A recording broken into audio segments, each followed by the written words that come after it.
Hello అండి, welcome back to one more mini vlog. ఈరోజు mini వ్లాగ్లో మంచి స్వీట్ ఐటమ్ అయితే చేస్తున్నా, గులాబ్ జామున్. సో అందరికీ తెలిసిన గులాబ్ జామే, కాకపోతే ఇంట్లో పిల్లలు ఉన్నారు కదా, పిల్లలు సమ్మర్ హాలిడేస్ వచ్చాయంటే ఏదో ఒకటి స్నాక్ ఐటమ్ అడుగుతూనే ఉంటారు.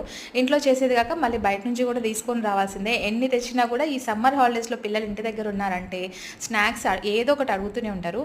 సో అందుకోసం ఈరోజు అయితే మార్నింగే నేను గులాబ్ జామ్ అయితే చేస్తున్నా. దీంట్లో కోవా పెట్టి కూడా చేస్తారండి, అది ఇంకా బాగుంటుంది. అండ్ ఆల్సో మనకి ఏదైనా ఫంక్షన్కి వెళ్ళినప్పుడు గులాబ్ జామ్లో ఐస్ క్రీమ్ వేసి ఇస్తారు కదా, సో చాలా టేస్టీగా ఉంటుంది. అదేంటో తెలియదు, మరి ఇంట్లో మనం ట్రై చేసామనుకోండి అసలు సెట్ అవ్వదు. సో ఫంక్షన్లోనే తినాలి కాబోలు.